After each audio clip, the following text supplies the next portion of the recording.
here and there. Of course, here and there, our work goes between here and there because we're no longer only regionally located over there. But when we call this talk here and there, I think what we were trying to bring to mind is something that maybe is best expressed in Gertrude Stein, that famous American in Paris, when she was talking of her hometown in Oakland, California, and she, returning to it as an adult, she discovered that when you get there, there's no there. I think in our work, we're looking for those two aspects that Francis refers to in his introduction. One is that there-ness, meaning presence. We certainly want there to be a there when you come to one of our buildings. We're looking for a kind of vital presence, as if the building has a living organism that makes it stand out by fitting in to its own situation. And then in the question of here-ness, I think we also want this feeling of belonging to place, the feeling that if our work is site-specific, its quality of here-ness is that it reveals the place to itself. Maybe it even reminds the place of what it could be like at some point if it was more like itself than it is now.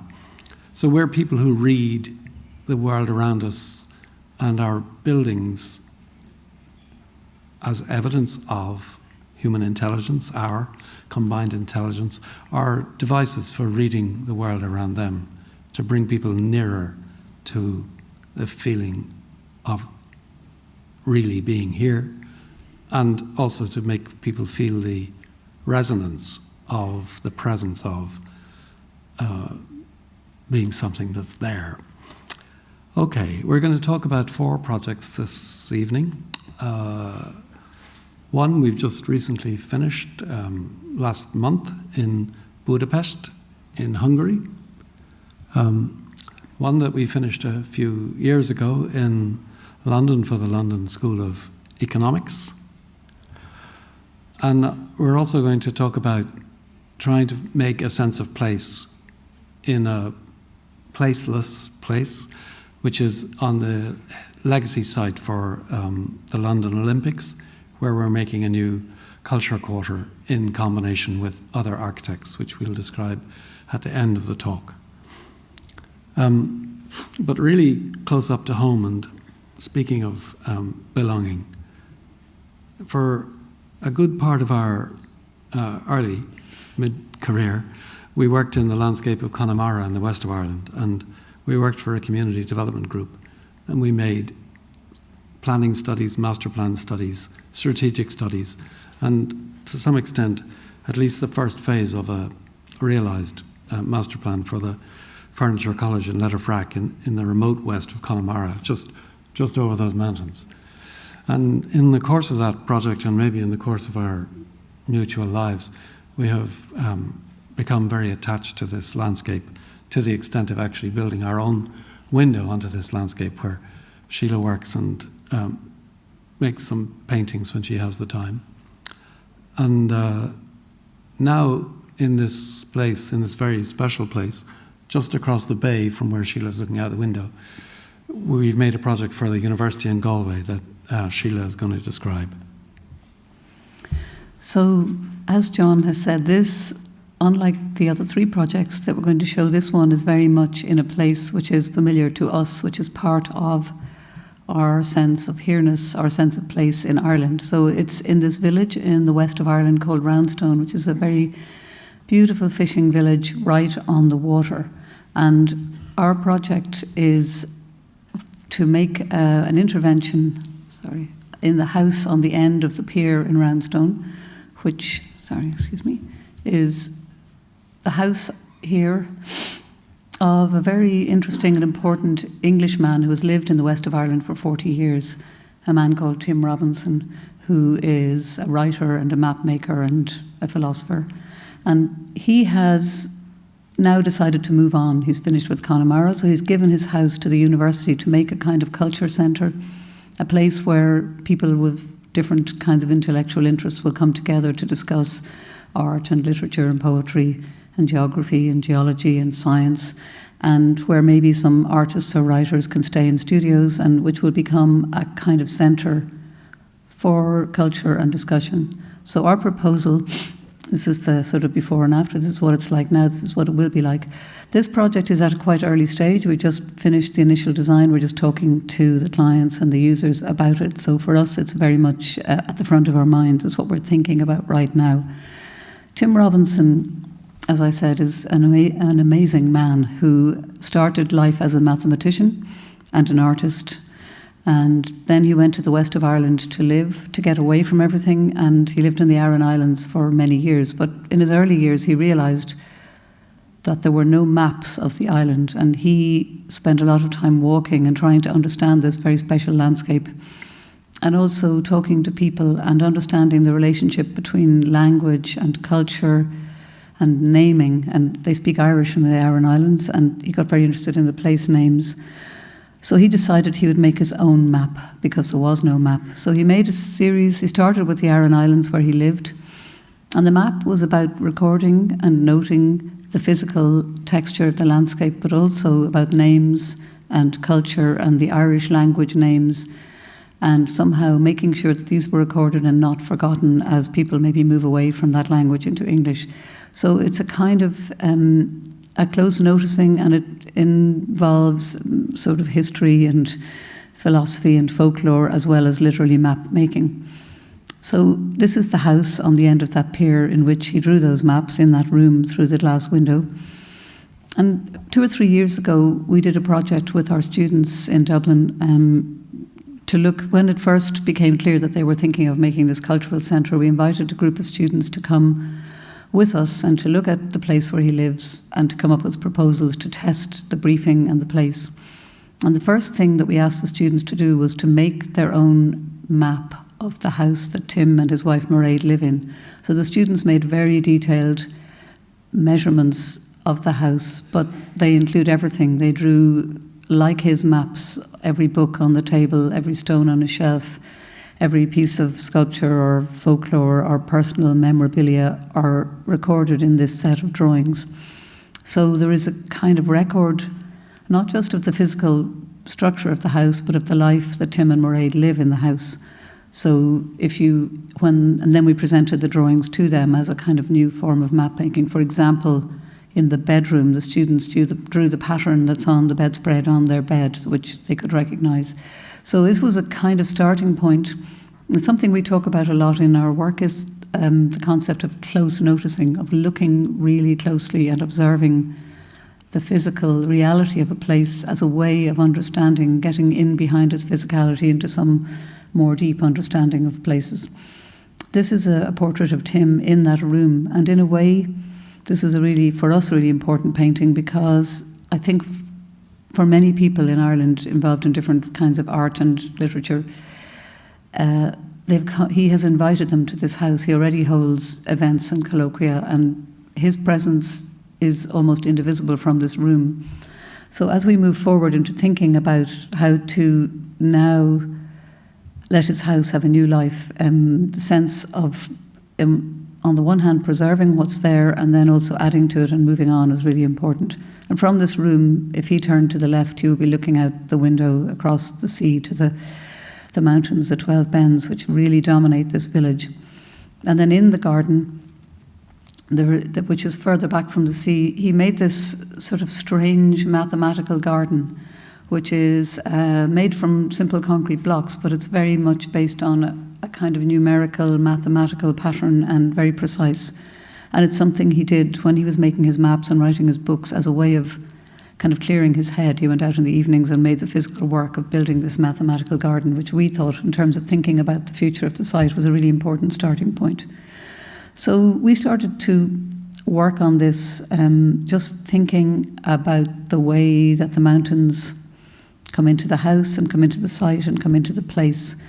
And we always knew this is the house here, that we would keep the shell of the old house that he lived in, because the house was originally the home of a Scottish man called Nimmo, who built the pier, who was an engineer and surveyor who built the pier in Roundstone and many piers in the west of Ireland, and in fact set out this whole town, which is a planned town. So we wanted to keep the house, but then we were trying to think how, with this mathematical garden here, how we could make new buildings which also took advantage of the view to these mountains and brought the landscape into the site. So we made, and then looking in the other direction, there's a kind of flatter landscape, which also is important in terms of our understanding. And we're beginning to think about the new intervention being a sort of set of buildings, almost like boulders or rocks that you walk through in between in the garden and around the mathematical garden, which is always present. And at the end of the site will be held by a building of studios. And then we were finding it difficult to find time to work on this project because we had so many pressing deadlines on bigger projects. And then we went on holidays to Greece this summer.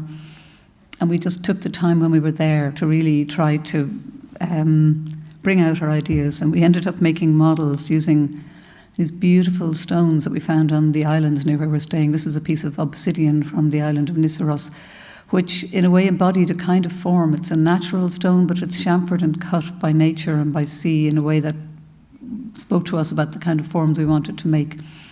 And then we had to use a little pile of pencils and a pencil sharpener because we didn't have any model making materials on this island to pull together our sense of what the building would be.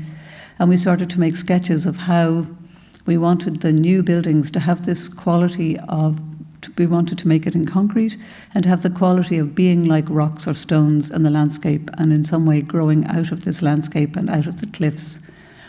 So there's a kind of exterior solidity, but then if it has these big pointed roofs, that's a way of bringing light into a set of spaces which could be for exhibition or discussion or lectures.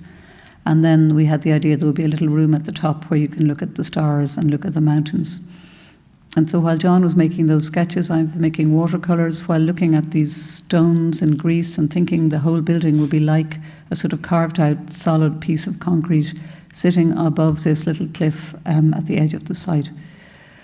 And then when we came back from Greece, we drew it up properly to make a proposal that the existing house is here and then that the new buildings would hug the edge of the cliff and make a kind of landscape in the foreground of the landscape and townscape of Roundstone and of Nimmo's Pier, which is here, the stone pier. So this is a high tide map when the sea comes right up to the edge of the site. There's very big tidal differences in the west of Ireland, maybe 5 metres or more sometimes. So at the high tide, in a way, the site feels like it's all about being against and in the sea, and these are our new buildings holding that edge. And then this is the figure ground of the town at low tide. So there's also a sense that the buildings and the site belong in the townscape of these individuated buildings sitting along the edge, facing out towards the harbour and then further out to the Atlantic Ocean. So we're both trying to, in some way, make an end to the town, but also bring in the sea. The project, I just quickly go through the plans. The pier of Roundstone is here. The building sits, the garden is high above the sea, and the lower floor of the house where Tim drew his maps is lower down and in fact is flooded with water quite often at high tide, which is one reason that he needed to move. So we're moving the main spaces up to the upper level and we're slightly ramping up these levels to make a little meeting room down at the lower level.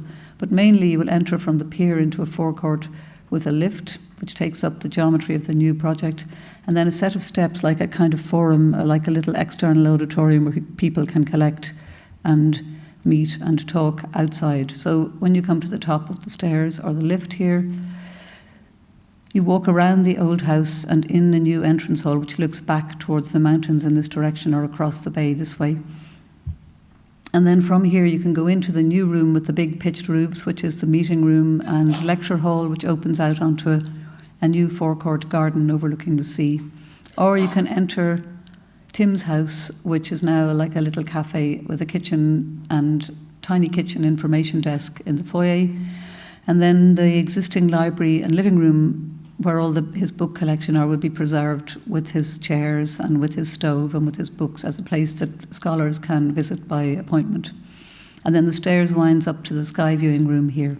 Or if you were coming as an artist or a writer to stay in a studio, you could come up these more private stairs and walk through the garden, past the mathematical garden and into 3 studios which hold the edge of the site. So, and then the studios have a little mezzanine, or there's the sea view, the stars and sea viewing room here, and the upper void of the roof lights. So we're really thinking about this as a kind of folded, 3-dimensional, strongly formed set of simple spaces which are speaking to the existing, but also making a kind of presence of their own. So you see the new roofs behind the old house here, and the viewing room looking up to the sky, and then places to look out at the sea. And looking from different directions in the town that has this kind of singular presence of being all made of one thing. We think of it as being a kind of rough, finished, exposed, aggregate, stony concrete, growing out of this stony seascape, landscape, with platforms where people can look out to the sea and discuss and think about things. And then this drawing is just to show how the earthworks or the groundworks we're making with stepping and platforms, new platforms to look at the sea, and then the roofs of the buildings lifted above that. And then a walk through, if you arrived at the house, the lift has got its own little enclosure in concrete. It's like a sort of tiny version of what I would call a kind of perky, pointy little piece of form. So the lift is enclosed in a kind of rock, and the new stairs brings you up around that and around the old house, arriving at this gathering place, this little platform where you can look out to the sea, or you can go into the foyer around the old house on the right, and then walking through the garden to the studios with the mathematical garden here, or into the big space, which could be for exhibitions of architecture or for discussions or lectures. And then we thought about the form of the building in a set of models, this model which is really about the overall form of the townscape and landscape in which this white insert, which of course won't be white, sits against the sea. Or we made another model in concrete where we're really trying to think about the material quality and maybe the weight and heaviness of this intervention as it sits on the edge of the town, like a sort of fortress on the sea coast. And then a more detailed model where we studied the spaces and maybe the detail of the site itself and how the roofs work and how you move through with the mathematical garden carefully built at 1 to 100 in cardboard. So this is a project we're hoping to move ahead with now and to make this set of buildings in this really special place. Tim Robinson and Mairead, every year there's a wonderful regatta in July where these beautiful traditional sailing boats with these red sails collect and race out into the harbour. And Tim has often said to us that he thought our building in London, which we're going to talk about later, the LSE building, was actually influenced by these sailing boats in the west of Ireland, which, if it was very subconscious because we didn't think it was consciously influenced by that. But in a way, we knew that he wanted whatever happened on the site of his house to have a kind of strong physical presence, which, while it's permanent and land-based, would also in some way speak out to the transient nature of these amazing boats that pass the site of the house. And just last month we went to Budapest to celebrate the inauguration of the first phase of a university master plan that we've been making for the Central European University that is settled in Budapest. Central European University, I think, was founded in Prague, was endowed with a lot of money from George Soros, who favours what they describe as the open society policy, a sort of Western liberal policy. So it's a university that looks at public policy, that looks at social and economic changes since the fall of the wall in 1989 and the changes around the emergence of nationalism and all the border issues of the east of Europe and the Middle East. It's a complex university. It's a postgraduate university, but it's a complex university in that its student body comes from all over the world. And I think it has 2,000 students all doing their PhDs and masters in 140 different cultural backgrounds. It has a quite strongly political and engaged agenda, and it finds itself situated within eye line of the Hungarian Parliament. This is a view taken at the opening from their roof terrace that we have made. So it's in a complex political situation. But historically, the part of Pest, which is the flat city on the opposite side of the Danube from Buda, the Pest city is a flat, late 19th, early 20th, possibly Parisian version of Vienna. It has this Western character to its urban landscape, although it has also got, your east, it has a kind of atmosphere which makes it quite special. And the site we were asked to look at is in among these cluster of houses that you see on the plan. The university had bought one house, then another house, then another. It's like a set of palaces along the street. And it belongs in the urban formation of courtyard-type palace architecture that emerges out of the history of Budapest. And when we went to see the site, we got ourselves interested in this street, Vigyázsó Ferenc utca, which is a nondescript street, but it has a direct view to the River Danube and across to the mountain rock city of Buda on the opposite side. And the last house in the acquisition of houses that the university had made, the one you see here with a red dot, the last house, which is probably destined for demolition, finds itself on direct axis with this vista to the Danube. So we tried to think about the relation of the university to its wider landscape. I mean, for foreigners visiting the city of Budapest, even as school children, you can remember drawing the line of the River Danube running through Europe. So we felt this was a significant point for an international university. But the hard reality, the given reality of the setting, is that every single house in Pest is distinguished by having a courtyard at its centre. So we were interested in this perforated block and its connection with the city. And we proposed that they would solve the problem of giving identity to this growing university, that they would kind of express its identity by making an open campus for the Open Society University. That is to say, open their doors to the city, invite the city to walk through the connected campus buildings, and then give themselves, sacrifice something of their privacy, but in the course of that, give themselves more fully back into the political life of the city. So the thought was that somehow the visual connection with the Danube and the adjacent connection with the identifying basilica of St. Istvan in the centre of the city would make this a truly urban university. We went out for a walk in the very early stages of our commission here on a cold Saturday morning to try to see if we could see what we could see on the plan. Can we see the view to the 1960s building that's on the axis across the Danube? And it was cold and it was lonely on that side of the river. There's nobody there except in the distance, like in silhouette, one man with a cowboy hat. And as he walked into focus, we realised it's the president of the university out on his Saturday walk. So we just met and we said to him, we need to knock down that building. And, sometimes that's how agreements are made. So we did.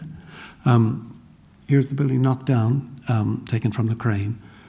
And by removing that building from that site, we were able to pull, so to speak, pull the full feeling of the river and its connection into the depth of the building, and maybe unscramble the, as you can see, the tangled complexity of all of these existing buildings around us.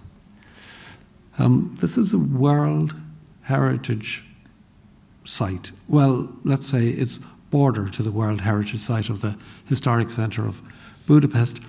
And so I'm going to tell you a little bit about the difficulties of building a new building in the context of a World Heritage Site. Nobody was very worried about moving that building, that 1950s, 60s building out of the way, but everybody was worried about what would replace it, because the planning restrictions in Budapest now are so defined in the area of a conservation context that it's very, very difficult to do anything that doesn't simply replicate what was already existing and replicate it in a very weak way. So we began to make some sketches of how you might make a building have got some, what I was describing as vital presence in this setting, that it would establish the address of the university, that in our terms would activate the air around the structure. And we learned a bit in the process about how to discuss, even at an intellectual level, I think, how to discuss architecture with the city itself. First with the planning authorities, then with the city architect, and eventually with an amazing committee called the Monument Authority, who are 39 people sitting around a table who want to start at the beginning and ask questions about everything about what architecture means. The street of Nádor utca, which is the street we're on, is one of the primary streets in Pest, and it has this amazing adjacency of maybe 1910, 1920 palace buildings, one beside another, each one with its own kind of physical presence, balconies, cornices, elements that push out onto the street. And we try to imagine that, maybe reimagine that corridor of the street as a different kind of landscape. And we were walking in the west of Ireland along the cliffs that face the Atlantic on the landscape actually that's mapped in Tim Robinson's maps. We were walking along here at the same time as we were making the competition, and we were thinking perhaps the landscape of the cliff edge could, and the way it is eroded by the sea, and the way it is the sea holes that are bringing the water up and the air up from below. Sheila had been making this sketch of a potential roof garden for the university, and we realized we're standing on the roof garden of the cliffs of the Atlantic cliffs of Inishmaan. So we thought maybe this could be a way of describing the city back to itself, that maybe we could discuss with the city the idea of the street as a eroded cliff, and that we could persuade the university to move back its boundaries as if the sea had caved it away, and that then it would have greater presence by being more reticent, and that people could be drawn in. So we started into making some sketches about what that kind of building would be. The proposition is quite clear. Functionally it's quite clear. There's an auditorium that has to be in the ground, and there's a library that wants to be up in the light, and then the invitation is that on this city street the city is invited in. But when you come to make a building for a very opinionated university committee who have an even more demanding board of governors who are based in various parts of the world, and then you have the requirement to communicate with a planning authority in Hungary who probably distrust all ideas that come from outside their own place. It just makes an interesting kind of complex web for an architect to survive. So we decided we would make all our ideas clear, and we would try to communicate every single thought that crossed our mind in these various meetings. I'm just telling you about the complexity of trying to build something in this setting. First, we asked people to be patient. So I found this quote from William Kentridge about how ideas come through drawing. In other words, we're not going to show an image and then simply build that image. We're going to evolve a thought in reciprocal relationship with the people that we're meeting and with the city that we're beginning to get to know, and that the project will emerge from that. So our first entry to this competition had no exterior at all, if you can imagine. We won the competition without showing any images of what the building would look like. And then we began to draw what the building might look like, how it would shelter itself from the sun, how it would open its doors to the street, how it would be built in the stone that all the buildings in Budapest are built out of, and how it would kind of contribute in its scale to its neighbours. And then how the development of the facade would develop depth. It's a south-facing facade. In Budapest, it goes -20 in the winter, +40 in the summer. You need to be protected from the cold and from the heat. So we were looking for some thermal mass. We were imagining the building like a giant bookshelf that would have density. And then we were thinking about how Auden advises you to critique a poem that you haven't read before. You ask it 2 questions of a new poem. You ask, how does it work? And you ask, what's the notion of the good life? What's in the poet's mind? Then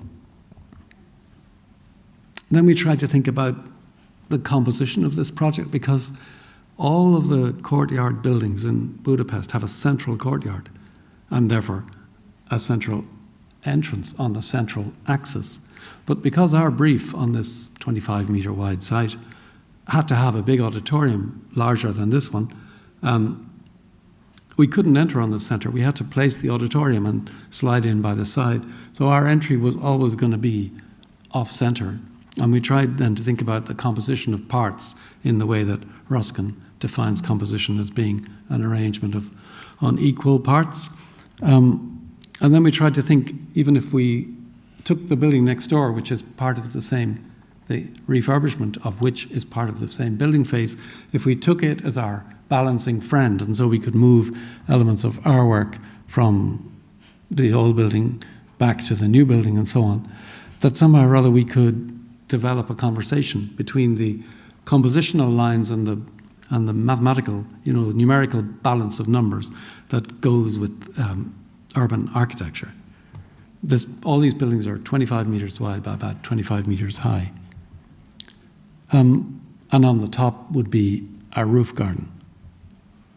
And then it would have this perception of only being seen in glimpses down the axial view.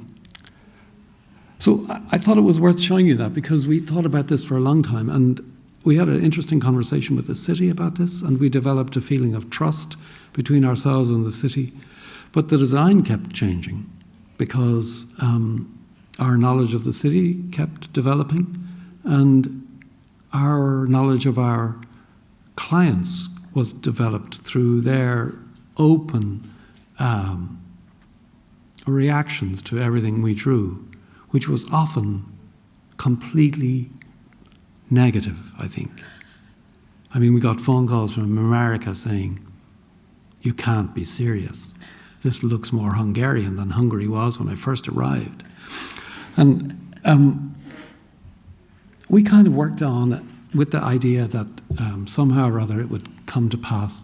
And mainly that proposition is that the building on the street knows, the building self-aware knows that the river axis is coming towards it, and the building is ready to receive it in kind of contrapposto, is fighting back.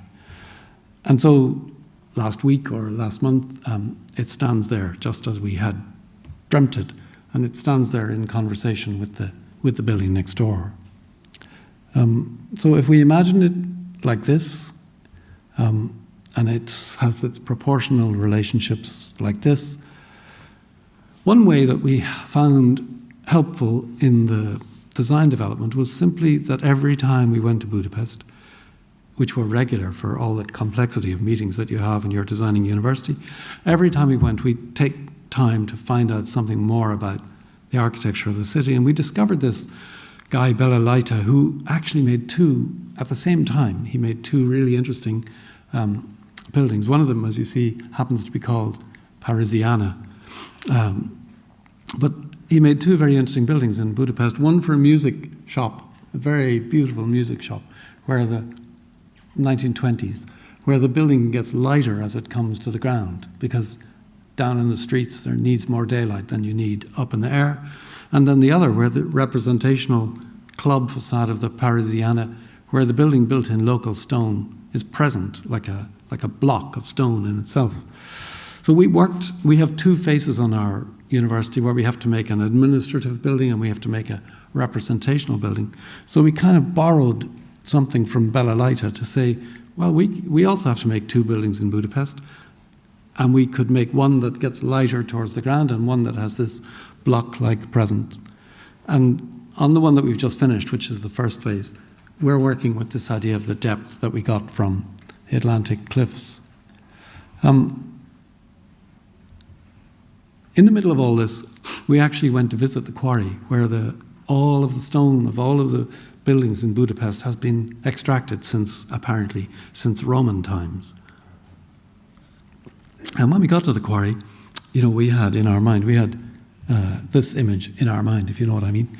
And when we got to the quarry, the thing the quarry reminded us of more than anything else was our own building design. The quarry looked like the building we were going to do. And then the man in the quarry said, well, just tell me which part of the stone you prefer, and then we'll simply mark out where it all comes from. So there's this beautiful feeling that the rock itself is waiting to come out of there and come onto the facade. And then we selected, this is a ridiculous situation, we select the block of stone we like the best. And he took our picture standing with it, and then you realize it has to be thick, this stone, because it has so many fissures in it that if you use it thinly, it'll crack. So then we discovered that we could build a building with absolute solid stone, all its corners solid, no miters. It has an incredible presence. All the stones are so thick and they get thicker, and then the men have to move them up and erect them up in the context of a building where every other building is just as heavy as the one we're making. And the planning restrictions, I forgot to say, are that nowadays you're not allowed to have any projections on new buildings in Budapest, which probably, inevitably, unfortunately, results in a whole lot of very flat buildings. But by having persuaded the university to engage in the idea of sacrifice, that is to say that they yield part of their site, we could make our depth by going inwards. So our building gains its depth in negative space, like this. So it folds away from the street in order to stand out more strongly on the street. And then it has this very, very definite relationship with the ground and with its vista. It's a beautiful material. The second part, moving away from the business of trying to make facades, the second part of this talk is to show you what we thought about the site itself. In this house on the corner, which is the origin house of the university, is a house where Liszt performed on the piano. It's a house with history. It's interesting to think that all these houses, when they were built first, in the 19th century, were 2- or 3-story houses. So the houses you're looking at along the street have all had 2 stories added to them across the centuries. So they're all kind of like a house on top of a house. And then the university, as it acquired its various houses, and most unfortunately built a building in the vacant plot in the middle of it all, as it acquired its houses, the barriers between the walls of the houses became very strong, because it's always going out to the house next door. So our first drawing was just to say, well, this is simple. You guys need to get to know each other better. And we looked for acupuncture-like points of connection. So that when we start with the first phase that we've just finished now, and then develop to the second phase, which will run through to the building on the other street, and eventually absorb the historic houses into the program, that we'll make a kind of collection we'll make a campus out of these separate parts. And the way we articulated that was by prowling around Budapest trying to find houses that had more than one courtyard. We found actually one very famous house. It's called the House of 7 Courts. You see it in the length of that. You see it here. And when we went 5 years ago, this house was empty and derelict. We went there recently with some new clients and were shocked to find it's the trendiest spot for drinking in town now. But there are beautiful hallways and passageways and courtyards in Budapest, and you find these beautiful things like balconies expressed as presences within the courtyard themselves, and kind of passageways cut through blocks. So we just tried to take all these thoughts with us as we came to work. First thing is the division between the parts. So the fire officer says the walls between the buildings are impenetrable. So we said, well, why don't we just pretend there are no walls between the buildings and think only about the courtyards? So we made models to show the building hollowed out only to contain the courtyards as if they were positive versions of the negative space. And then when it comes to site and you start demolishing buildings, you realize that the model you made first is quite like what happens in reality, because they hollowed out these buildings by hand. There was 80 Ukrainian workmen, most of them older than me, up and down ladders, taking this building apart by hand. And then we made other models to try to think about the courtyards as solid blocks, and then to think about how to connect them, to kind of necklace them together. And one of Sheila's first sketches for a version of the scheme that didn't progress, but was to think about these threaded through spaces connected by bridges, or one of my first sketches was to say that let's establish the courtyards as meeting places, but let's also connect the building up through the sky. Let's kind of hollow it out from itself through the air, so that the buildings that are unconnected now in this survey get connected by being introduced to each other, by violent changes at small scale that punch through between one to another. The argument for all of this in relation to the climate in Budapest was to say that we would change the perception of the courtyards as being empty residual spaces. We would change them into being temperate spaces that would allow us to process the climate of the building and move them away from air conditioning and allow the building to kind of breathe by itself. So these are positive environmental new spaces to work between the extremes of the climate by enhancing the experience of the fresh air and the climate. And then we would use the kind of Budapest balconies to populate the space like this, so the students and the professors are moving around at high level in the space between the spaces that we have made and the buildings that we have changed, which is quite similar to the first sketches that we made before we knew exactly what it was we would be doing. These are the competition sketches. And this is it built, this huge glass screen that divides the outside world of the academics' offices from the inside world of the student congregation spaces, and then passageway spaces that connect classrooms and teaching rooms together and allow people to pass from inside to outside while staying inside as they rise through the building to arrive at a roofscape that looks out all over the landscape of Budapest. The roof garden was the first thought, and it takes a while to reach it. You have to draw it in advance to make people believe that they will see the Parliament and the mountains from there, that they'll see out to the landscape. We made it out of this beautiful material that we found by accident, which is solid end-grain woodblock that was some relation to one of the builder's brothers or something. We could make the garden. And then from the roof, you see all the city all around you.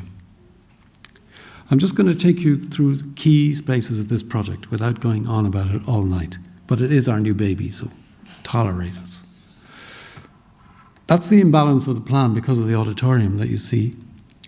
And then this is the feeling of hollowing out through the existing buildings in order to build new interventions between the old walls and the new.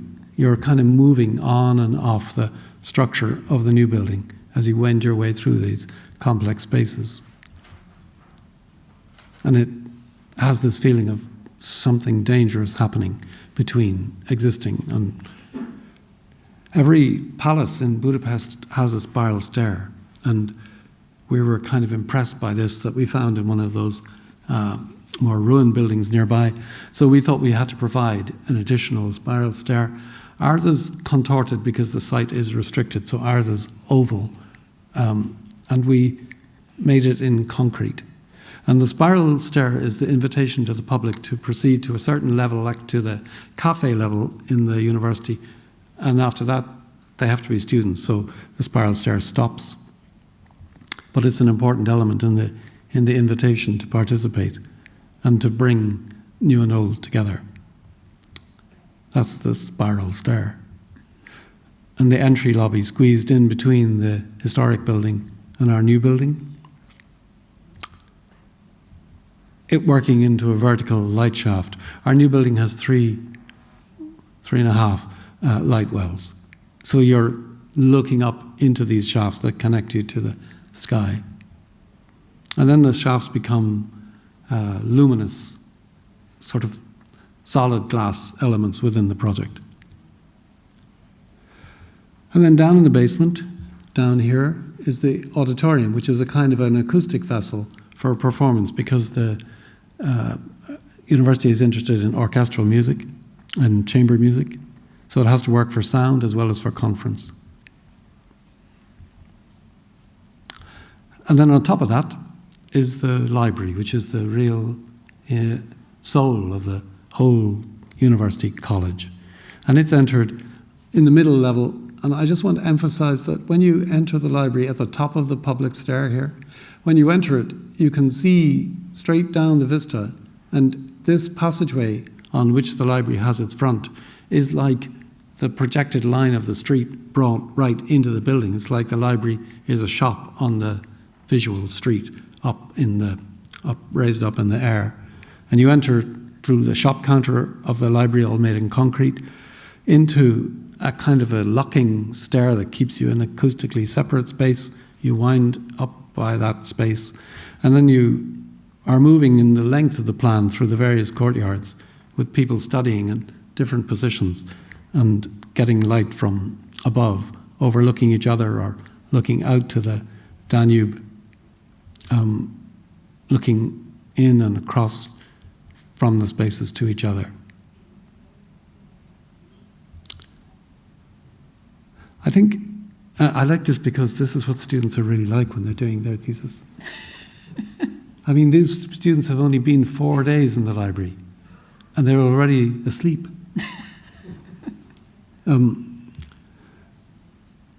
I was saying to Sheila, I dug a pond in our garden at home because my father had a pond which I helped him dig, and I thought, we don't have a house until we have a pond. So I dug a pond, and then we put landscape in, and then I realised it's just a dead pond. So I went to the local pet shop and I bought a lot of goldfish, and then I put them all in the pond. And I was amazed at the insolent ingratitude of goldfish, that I'd been working in this pond, well, in my head for a long time, and with my hands for a good while, and the goldfish just swam around without a single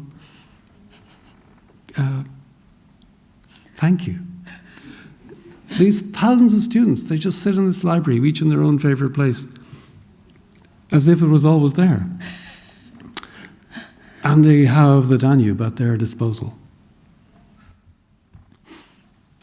So I'm going to talk about another student university building, this time in London, I suppose in a very different kind of context, a very different cultural and political context than Budapest, for the London School of Economics.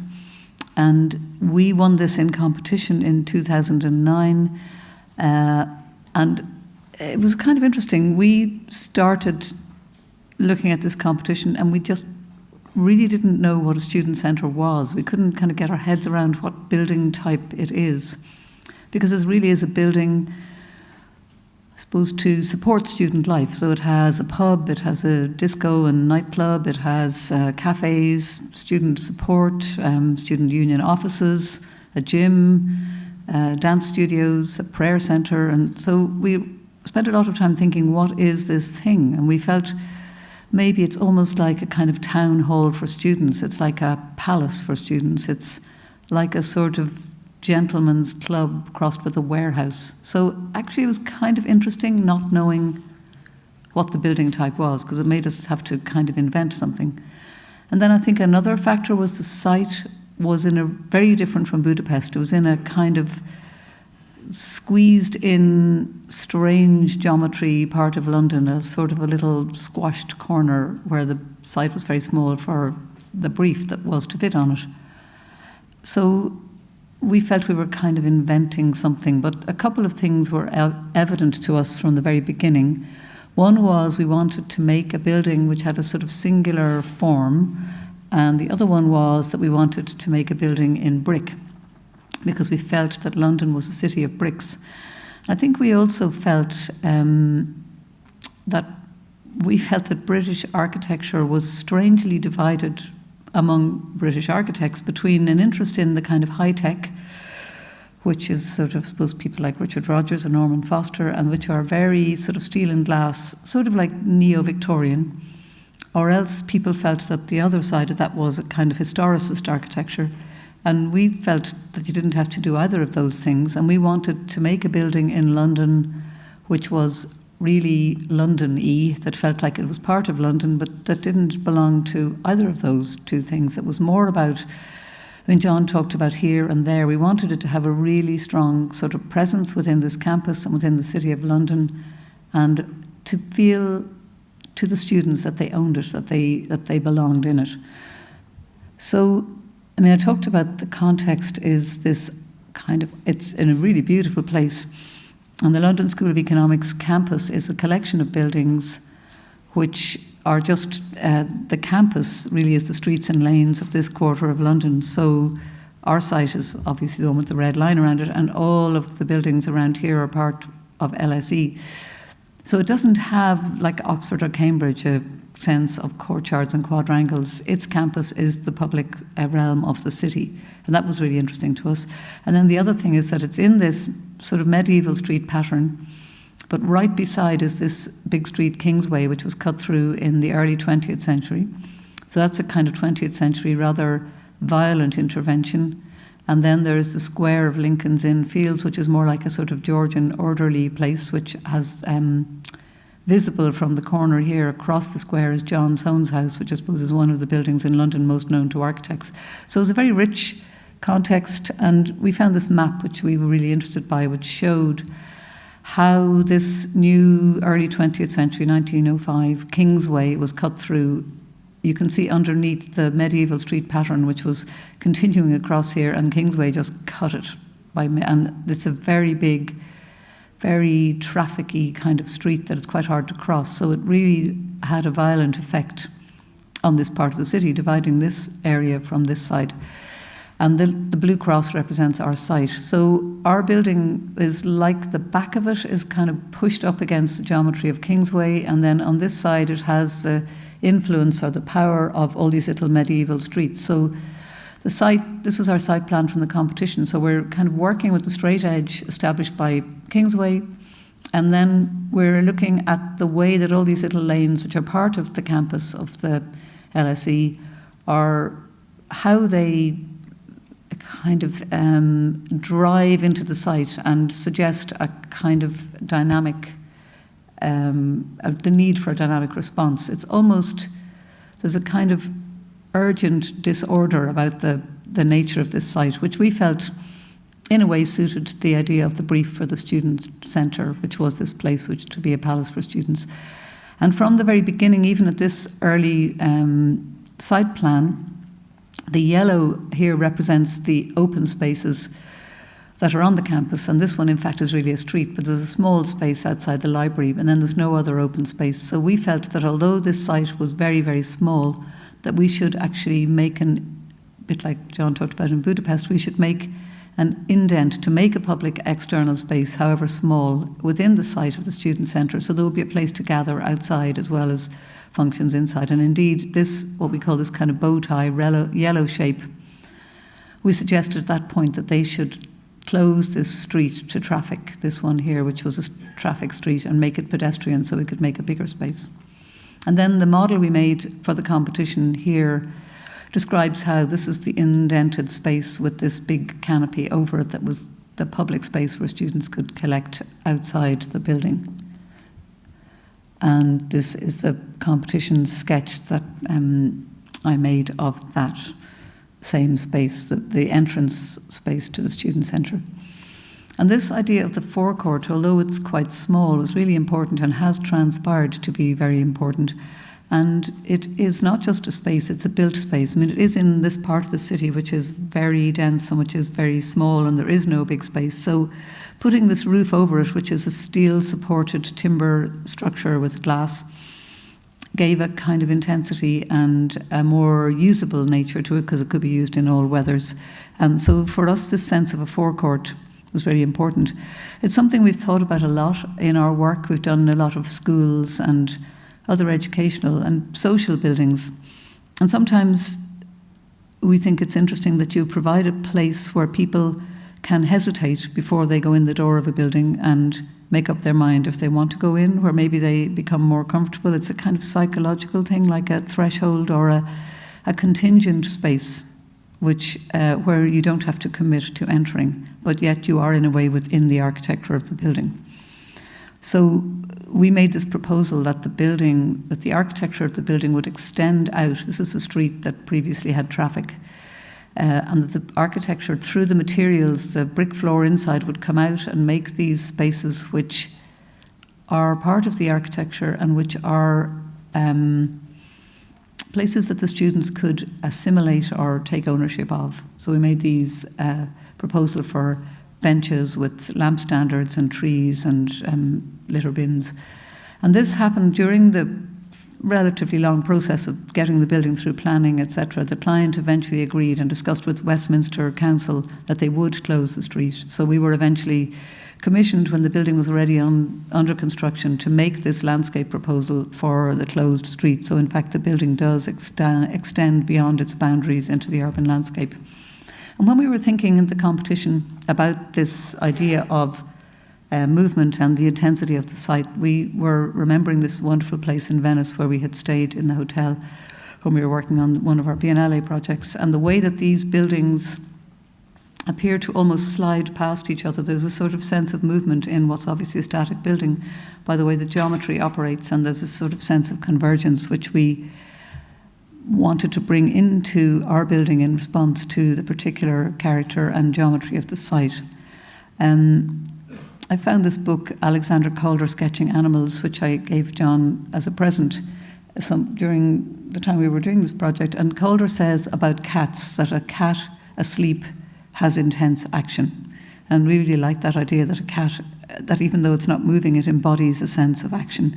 And this is the first sketch plan that John made at the competition, that we wanted to bring this sense of movement and action of the streets and to embody a kind of action in the plan, a sense of something static that can also be moving.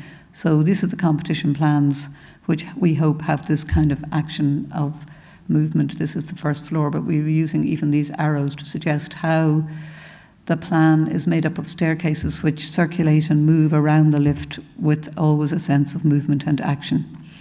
The other thing we always look at is this Darcy Thompson book on growth and form, where he talks about the species of fish. These two are two different species, but that the one on the right has been acted on by various forces of nature and climate and has evolved into being a sort of a different species, but can be recognised as having the same starting point as the other one. And we're interested in that idea in the making of plans, that the forces of the site, the physical and the kind of aerodynamic forces of the site, and even the social forces, would have an effect on the plan.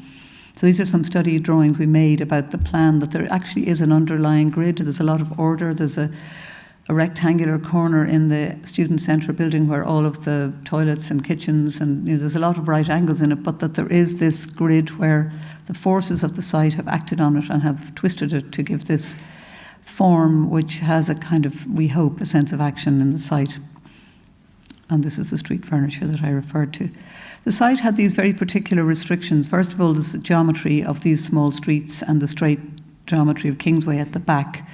And then there also were these rules that they have in London about rights to light, that the neighbouring buildings all had very particular dimensions of where you couldn't build in order to avoid restricting their light. So we made this little model, which is a Perspex model, which is a model of the rights to light restrictions. So it shows the setbacks that were required on this site to avoid breaking the law. And then we used this little model as a way of testing our design ideas, because we didn't want to make a building that sets back and steps back and feels very broken. I mentioned earlier we really wanted the building to have a sort of singularity of form. So we used this as a kind of testing, and then we made a set of different models that studied the brief and the aspects of the site, and in the end came up with this form of a kind of solid, canted and shifted solid building. I think I mentioned earlier in the project in the west of Ireland about close noticing. I think we see a big relationship between observation, between activities like I make a lot of watercolour sketches of landscape and stones, between the act of noticing and the act of designing. We won this competition in June 2009, and we went on holidays the next day. In fact, we were in holidays on the Greek island when we got the phone call to say we'd won the competition. And that day that we heard we'd won it, I went out to a beach where there were lots of smooth white stones, and I just found these 3 triangular red stones. They kind of jumped out of the background, and I collected them, and I thought, wow, they look exactly like our project, so I made a painting. But actually I found the stones after we'd made the scheme. So that's a sort of something about the dialogue between noticing and making and observation. So this was our competition drawing of the building responding to these rights to light and pulling and into this particular shape. And this is the almost finished building. But this was what the site had before we started. So we had to start by demolishing those buildings and making a huge hole in the ground, because the brief, as I said, was very big. And there were lots of, particularly the venue, the student disco, was enormous and had to be really in the basement. So we dug this big hole, which we had to line with different kinds of piles. And then in the lowest floor, there is this big nightclub in here. And then there are various staircases to get down to that, and plant, and 4 fire escapes coming out of that. But it's basically a kind of dugout space. And when we were thinking about the competition, we knew we would have to put this down in the basement, but you'll see later in the section, we didn't want it to be hidden. So in fact, there is a view from the street down into this. Here you look down past this truss down into the basement below. And this is where we started thinking it's about being a club. It's like interconnected spaces spiraling up through this building. So in the section, the venue for the nightclub is down here, but on the street there's a window that looks here, an incredibly complex acoustically sealed window that looks into that nightclub below the ground, so you can see the activities, and you can get daylight when you're in the club, and you can see people moving in the street, and daylight also comes in the back from a snorkel of light here.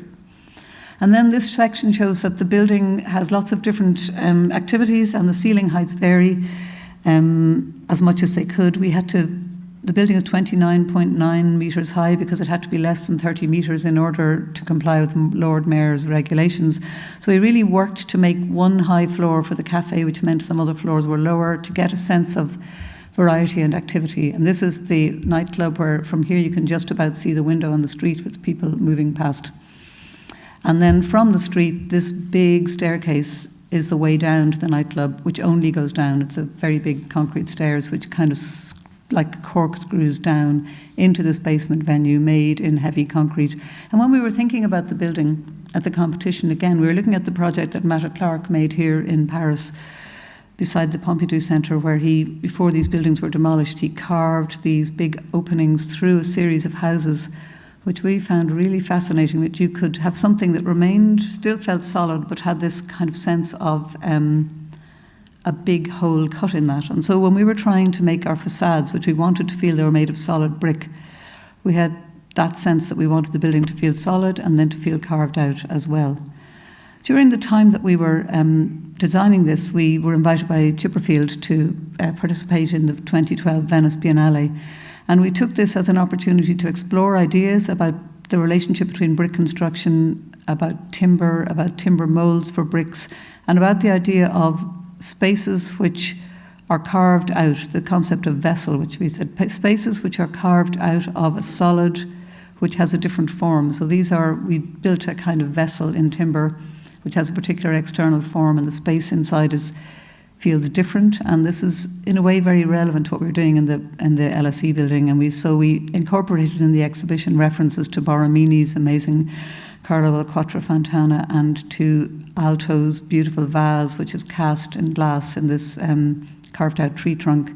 And we invited artists and writers and other architects to contribute work in what we called our Table of Affinities, which was a collection of works by other people. The theme was common ground for this Biennale, and we wanted to say that our common ground includes architects, but it also includes other artists. And then within the exhibition, we particularly focused on the development of the brick and the forms for the LSE building. So we had made this set of three-dimensional drawings because we made a rule that we would never cut any brick, and that all of the bricks would be cast as singular specials. So there's more than 100 special bricks in the LSE building, and all of them are drawn in this way in three-dimensional drawings. Some of the specials occur many times, some of them occur only once or twice. And you can see that there's some pretty amazing shaped bricks here in order to be able to make this building as it reaches its top form without ever cutting a brick. So one of the things in the Biennale was we brought these. Bricks are made in the way they've always been made. They're cast in wooden molds from clay. So in a way you can make a brick any shape. It's a question of how you make the mold. And we put these molds in the exhibition in Venice. And then the bricks were made, and the bricklayers did an amazing job of laying these bricks with perforations, and where you can see out through these perforated walls, and also with the kind of particular geometry of the building. Paul Clay's drawing was one of the other images we were looking at the time of the competition, this idea of a kind of brick basket which lets light through from inside and from outside. And then in the competition I made these drawings about how the brick would sometimes be solid, sometimes perforated, and indeed that's how the building is built, with these perforated walls in front of the gym and the prayer centre and places which needed a certain level of privacy. And the motto of the competition was Street Life.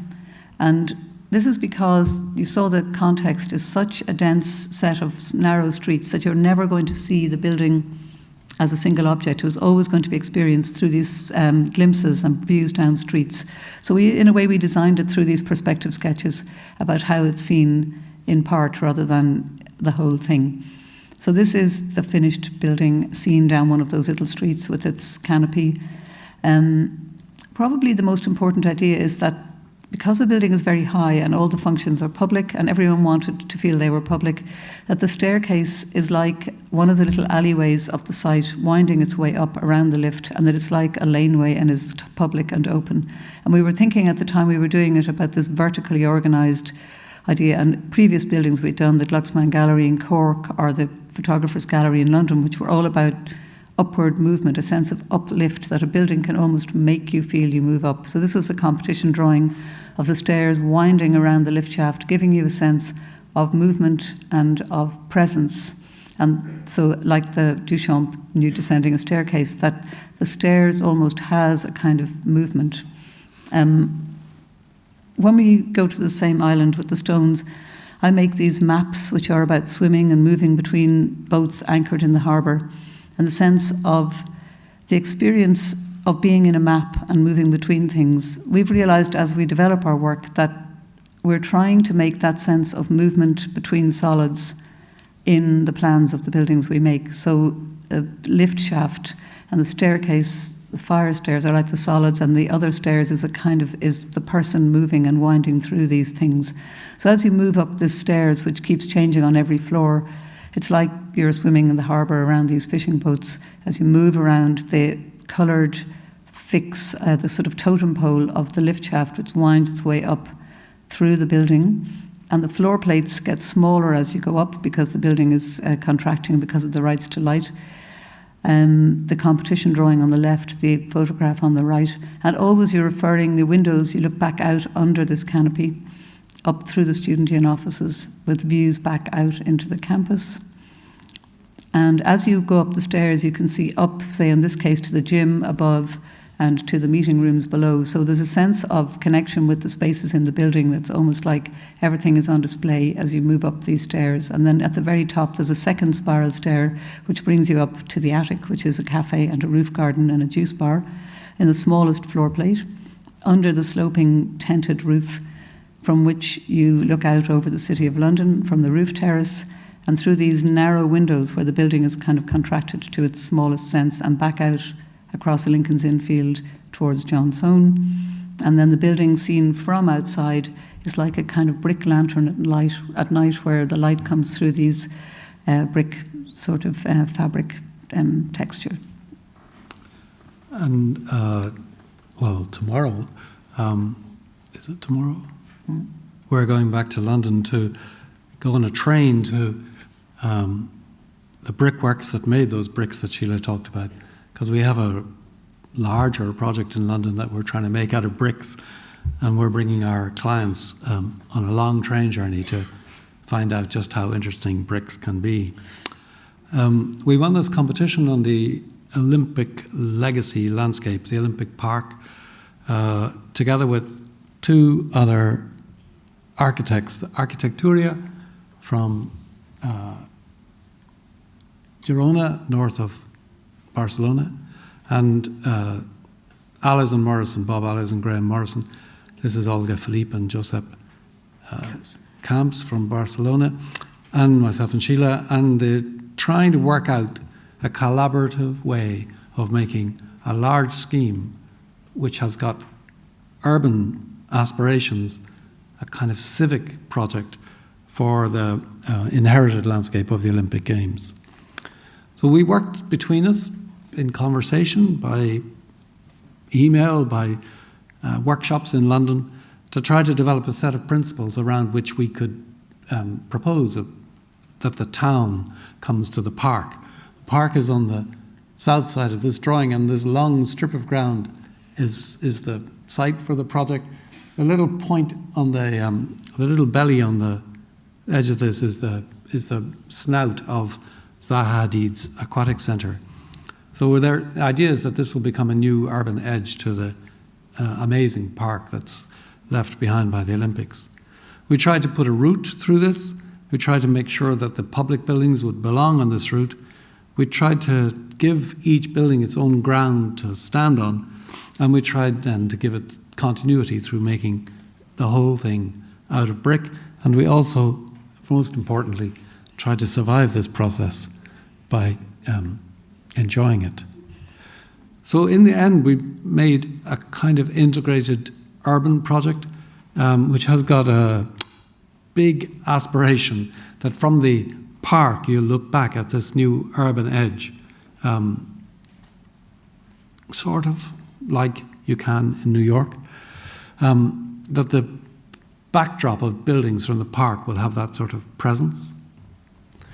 And that at one end of the project, really now I suppose the main part of the project, is to make this combination of buildings that create a new magnet for social public gathering in the East End of London, which will be a culture educational district.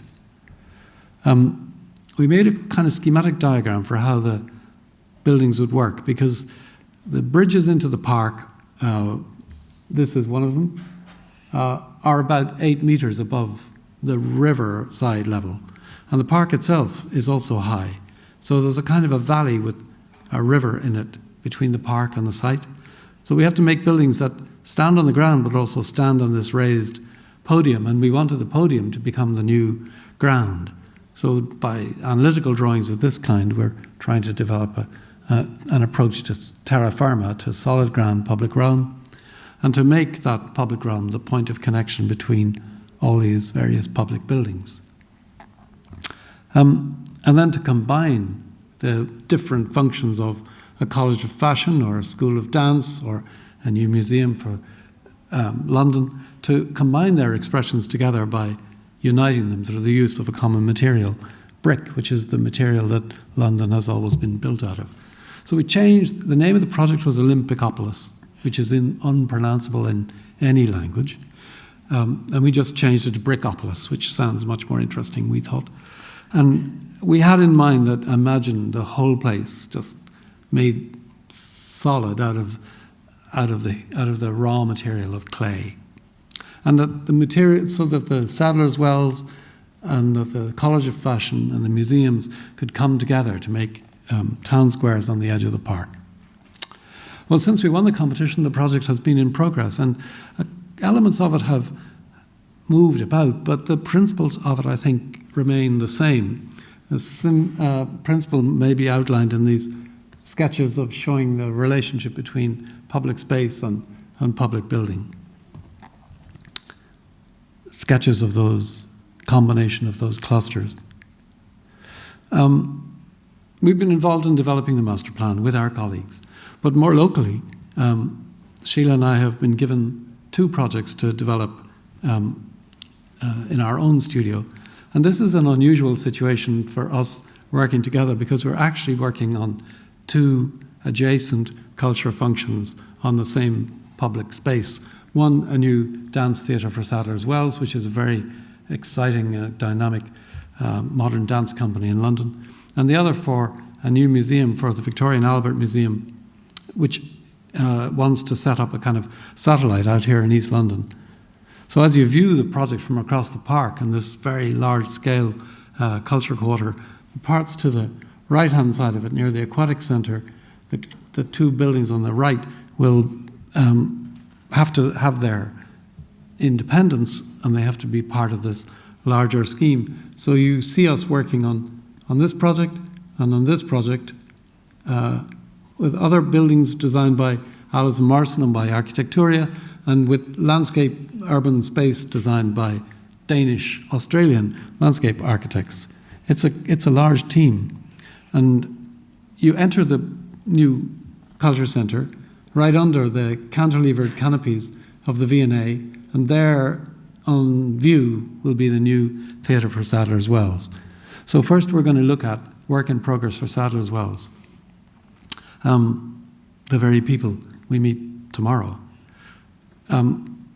Sadler's Wells building needs to bridge the conditions of the site. It needs to start at podium level from where it makes its public entrance, and then it needs to be serviced from street level onto the stage. So in fact the site gives a kind of, like a Greek site in a way, the site gives a topographical pre-authorization for the configuration of the auditorium. And then on top of that, we can put part of the choreography school with a studio that looks out to the park. And then externally, we can make a public space that kind of, it continues the topographical analogy right out down to the riverfront.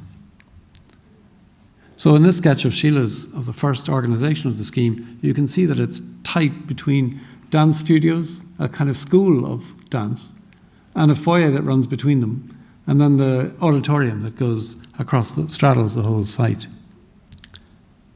So in the foyer, people will be moving. You can see the brick in the distance here. People are moving around the edges of the auditorium as if they were in this in-between space between the outside public park, that's the Olympic Stadium you see opposite, and they're in a kind of a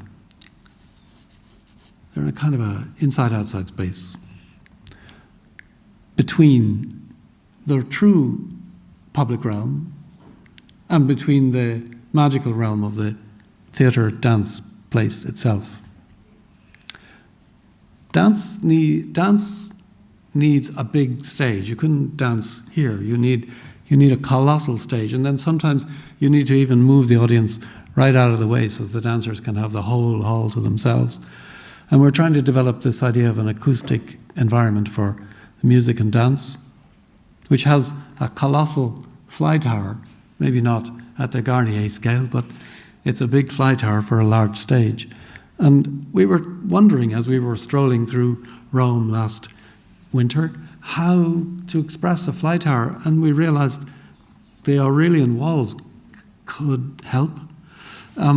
So we tried to think about the presence of something that is so solid, that has no interface except by its own presence.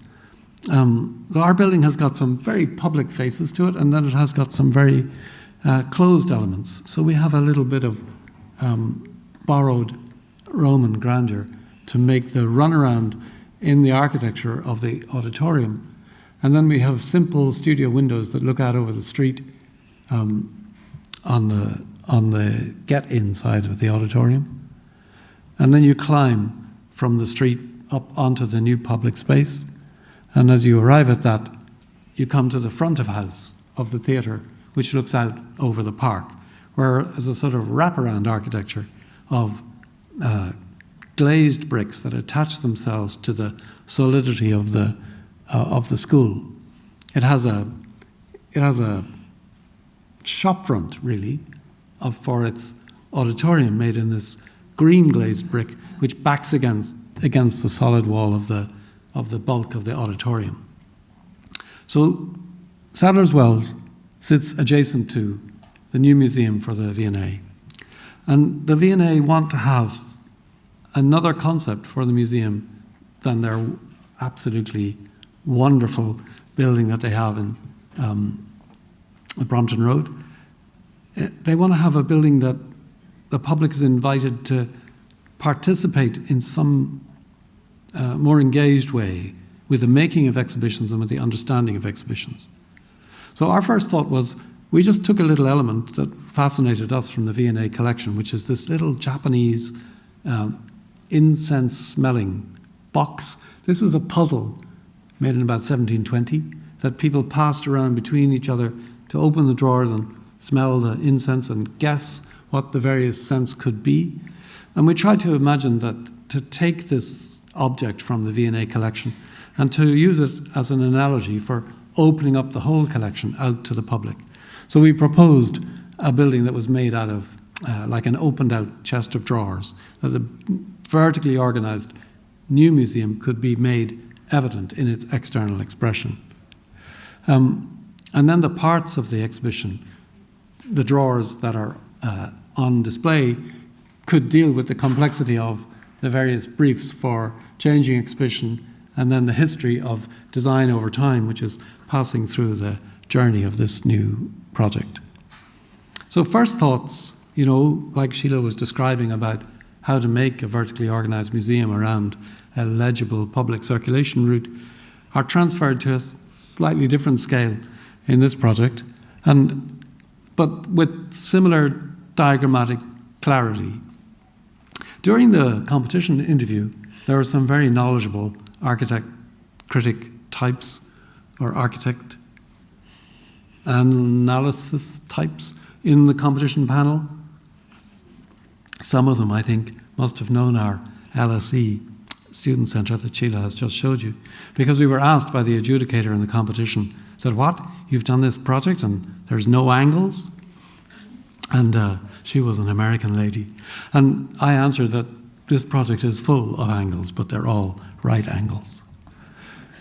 So one of the privileges of thinking about something as if you dreamt it when you're working with the V&A is then you can ask to see the thing, to go and meet the box itself. We had a little quiz in the office as to what size this box actually would be. It turns out to be tiny. And it has spent more time in captivity in the V&A stores than it ever spent at the Edo court.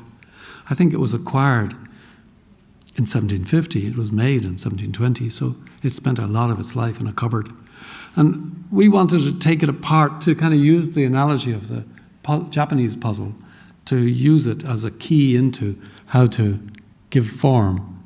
So isn't it wonderful that Clement is here in the audience, who made this box for us, to try to show the V&A how to take its architecture out of the box. And these cantilevers, which are substantial, are now developed. It's a sort of hollowed out chest of drawers with large spans and high ceilings. And it has a feeling of presence shared with the more introverted presence of the Sadler's Wells. So we are making public ground, raised public ground, that looks out over the Olympic Park and out over the skyline of London, and that stands in a kind of combination of presences that we are now on our way to build. I think that's what we came to say, and we'd be happy to let you go home or to answer any questions you may have. Thanks for listening to us. Thank you.